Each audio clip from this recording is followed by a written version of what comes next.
Magandang araw mga kaibigan. Bigyan natin ng reaction, opinion itong post, Masang Pilipino. Representative Kong Hon gustong malaman kung magkano umano ang natanggap ng mga senador para patalsikin si Soto. Nagpahayag ng pagdududa si Zambales Representative J. Kong Hon sa naging biglaang pagbabago ng liderato sa Senado matapos mapatalsik bilang Senate President si Tito Soto.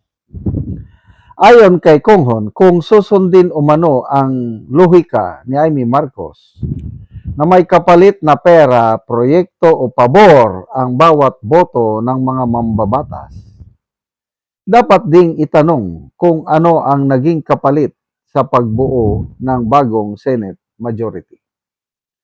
Magkano umano, sabi niya, ang natanggap ng mga senador para mapatalsik si Senate President Soto?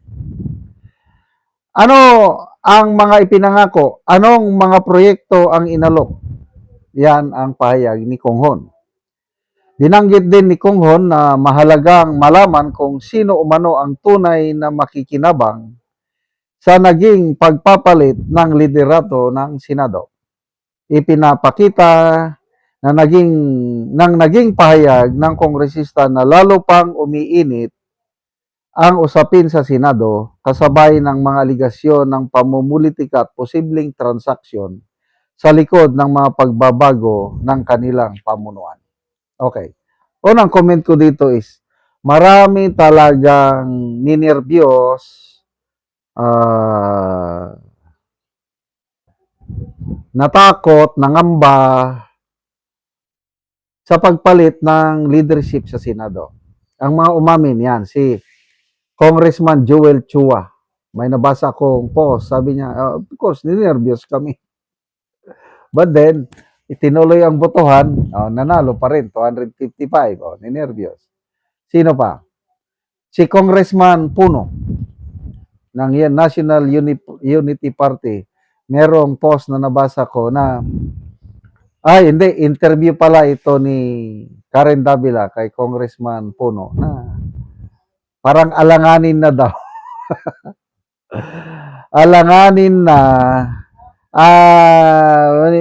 alanganin, baka matatalo na sila sa impeachment trial ni VP Sara sa Senado dahil sa pagpapalit ng liderato. Let's admit it na it's not rocket science. Hindi mo naman kailangan maging abogado ka pa to determine yung political inclination ng mga senador.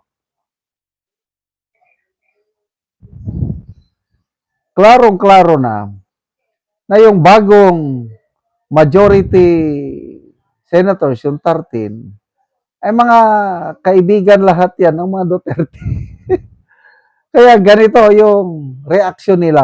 Ako naintindihan ko na after all yung effort nila na, kasi last year pa, yan. Bilis. 215, perma kagad. Inakyat ang impeachment case sa Senado only to be declared void ab initio ng Supreme Court. So ito, second try nila on the day of pagboto sa plenary, nakakuha nga sila ng 255 votes. Iyon din ang araw ng pagpapalit ng Senate leadership.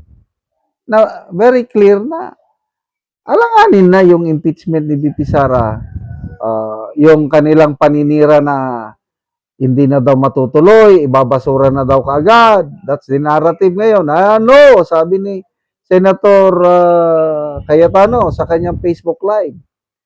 Kaya, i-forthwith namin kaagad. Gusto naming forthwith ang trial. Kaya on Monday, I think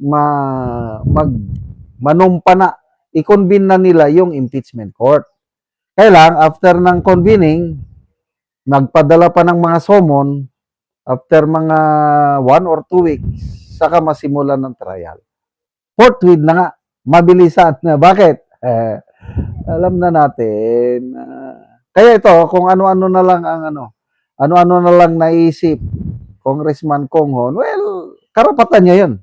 Kasi yun ang akusasyon ni VP Sara sa Kamara na may pangako na general perception, meron nga.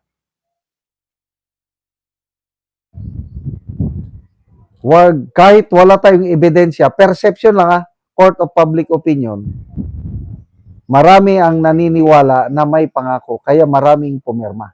Oo, yeah, maraming bumotong yes. Kasama na nga si Congressman Richard Gomez. Dati, ayaw na ayaw niya sa impeachment. Ngayon, it's for the good of my constituents. Anong ibig sabihin nun? Kung for the good of the constituents. Di may pondo para sa distrito. So ngayon, yung ano nila, ipinapahid sa mga senador. Na to me, walang bayad ito. Sinong magbabayad?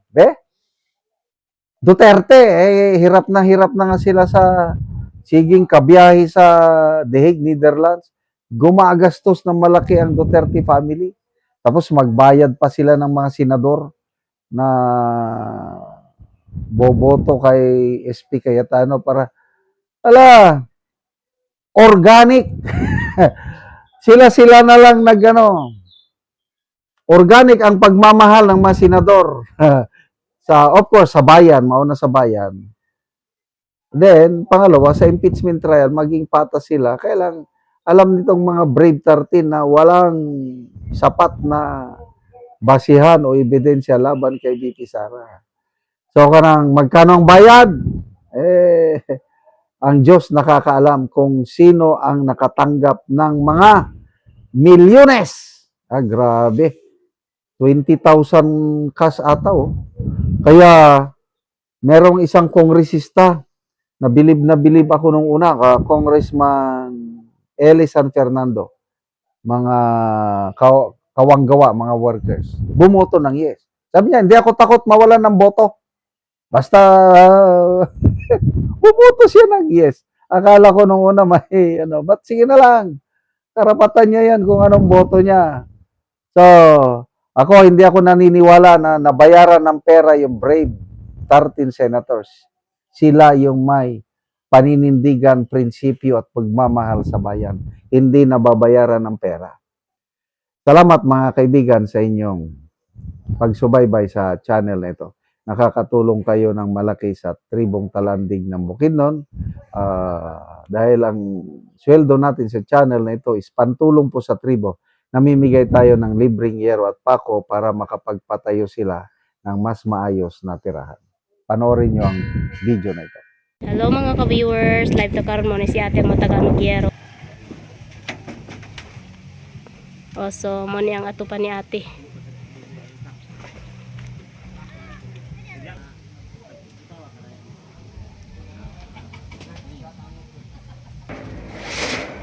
Ini man ko.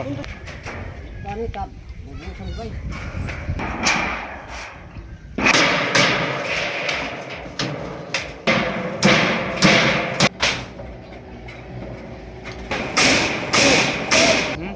Ano ko rin mo pala.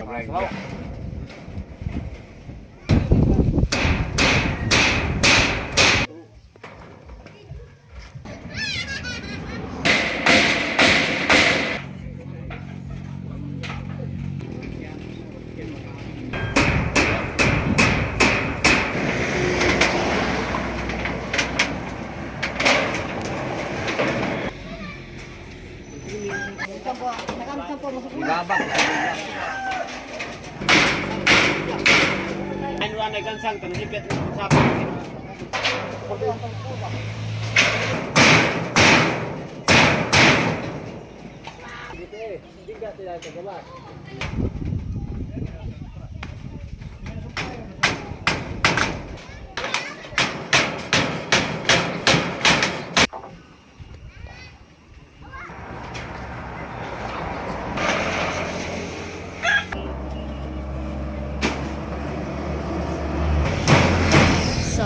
Nagyod og atop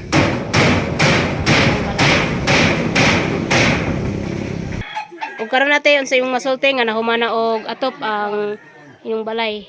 So, sin, ta nakapakay, dagay duha abo dahil ta balay dahil ita. Oh. Ano, 5 ka. So pila na imong edad ite? 39 naman god. 39, so na kay anak. Kabalay. Na kay anak. Naa. O sa pila ka buka so walo. So aya pagid mo nakaatop sa inyong balay sa inyong abuhan lugar ni ninyo. Abuhan na. So mo lang abuhan nila ate ilang gihimo. So dako kayong pasalamat. Sige te, salamat pod.